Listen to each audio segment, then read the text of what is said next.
আসসালামু আলাইকুম ওয়া রাহমাতুল্লাহি ওয়া বারাকাতুহু। আলহামদুলিল্লাহি ওয়াহদা ওয়াসসালাতু ওয়াসসালামু আলা মান লা নাবিয়্যা বা'দা আম্মা বা'দ। আউযু বিল্লাহি মিনাশ শাইতানির রাজীম। বিসমিল্লাহির রাহমানির রাহিম। ওয়া লা তাহিনু ওয়া লা তাহজানু ওয়া আনতুমুল আ'লাউনা ইন কুনতুম মুমিনিন। وقال رسول الله صلى الله عليه وسلم أفضل الجهاد كلمة الحق عند السلطان الجائر। প্রশংসা মহান রব্বুল ইজ্জাতের জন্য। আমরা যে অবস্থাতে থাকি সেই অবস্থায় আল্লাহ পাকের প্রশংসা, আলহামদুলিল্লাহ। শান্তি বর্ষিত হোক প্রিয় নবী মুহাম্মদুর রাসূলুল্লাহ সাল্লাল্লাহু আলাইহি ওয়াসাল্লামের উপর, আল্লাহুম্মা আমিন। আমরা বর্তমান সময়ে এমন একটা পরিস্থিতির মধ্য দিয়ে আমরা দিনকাল অতিক্রম করছি, এ বিষয়ে আমরা সকলে অবগত রয়েছি। কয়েকদিন আগেই কেন্দ্রীয় সরকার যে বিল পাশ করেছে, এ বিল সম্পর্কে আমরা সকলে জানি। যখন বিল পাশের কথা বলেছিল তখন থেকেই আমরা দুঃখিত, মর্মাহত, সত্যিই দুঃখিত বা মর্মাহত হওয়ারই কথা। মুসলিমরা দীর্ঘদিন ধরে যে সম্পদগুলিকে আল্লাহ রাস্তায় দান করেছেন, সেই দান দিয়ে মুসলিম সমাজের উন্নতি হবে। কখনো মুসলিমরা সেখান থেকে পড়াশোনা করবে, সেখানে গিয়ে ইবাদত করবে।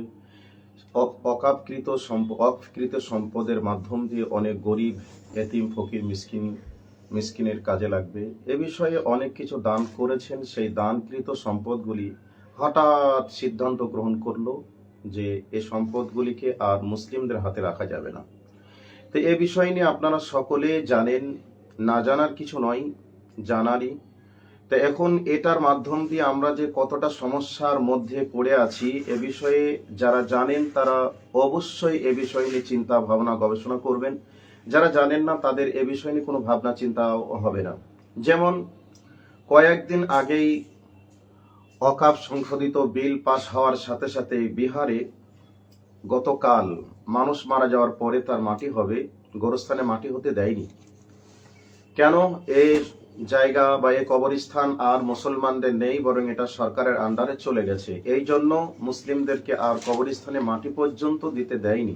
কতটা দুঃখজনক ঘটনা। যাই হোক, এ বিষয় সম্পর্কে আপনারা সকলে সজাগ আছেন, সকলে বুঝেন। তো সেক্ষেত্রে নতুন করে এ বিষয় সম্পর্কে আর বোঝার প্রয়োজন নেই।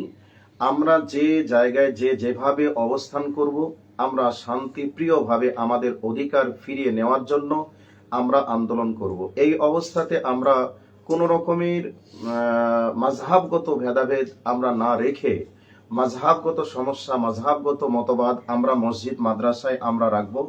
এখন আমাদের বাঁচার লড়াই এসেছে। এই লড়াই আমাদেরকে সকলেই একটা প্ল্যাটফর্ম তৈরি করে এখন আমাদেরকে এই কেন্দ্রীয় সরকারের ওয়াকফ সংশোধিত বিলের বিষয় নিয়ে আমাদেরকে রাস্তায় নেমে আমাদেরকে ভূমিকা পালন করতে হবে।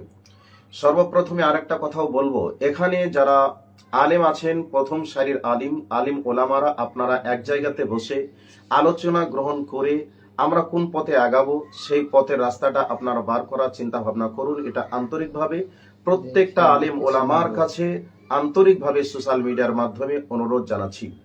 সম্মানিত উপস্থিতি, আপনারা সকলে অবগত আছেন গোটা ভারতবর্ষ জুড়ে আজকে যে বিষয়টি চলছে, এ বিষয়ে এভাবে আন্দোলন আমাদেরকে তীব্র মাত্রায় আগিয়ে নিয়ে যেতে হবে, তবেই আমরা আমাদের অধিকারকে ফিরিয়ে পাবো। আর যদি তীব্র মাত্রায় আন্দোলনকে আমরা আগিয়ে না নিয়ে যেতে পারি, তাহলে আমরা আজকে অনেকেই ভাববো যারা আন্দোলন করছে তারা করুক, যারা যেভাবে যা বলছে তাই বলুক, কিন্তু পজিশনটা যখন তৈরি হয়ে যাবে তখন আপনি আজকে যে ব্যবসা, বিজনেস, গাড়ি বাড়ি, স্কুল নিয়ে আপনি ব্যস্ত হয়ে আছেন, এই স্কুল গাড়ি বাড়িটাও একদিন আপনার থাকবে না। আপনি যে মরে যাবেন, ওই মরে যাওয়ার পরে আপনার লাশটাকে যে দাফন করতে হবে, ওই দাফন করার জায়গাটা পর্যন্ত খুঁজে পাবেন না। এই জন্য আপনি দুনিয়াতে বেঁচে থাকলেই তারপরে আপনার সবকিছু বিষয়টা আপনি ফিরিয়ে পাবেন। তো বেঁচে থাকতে গেলে আপনার ঐতিহ্যকে আপনাকে নিজেকেই বাঁচিয়ে রাখতে হবে। এখন বর্তমান সময়ে যে দিনটা এসেছে আর ঘুমিয়ে থাকার দিন নয়, আর আমাদের ভাবনা চিন্তা করার আর সময় নেই। এখন আমাদেরকে তীব্র মাত্রায় দুর্বার গতিতে আমাদেরকে আন্দোলনের রাস্তা বার করতে হবে।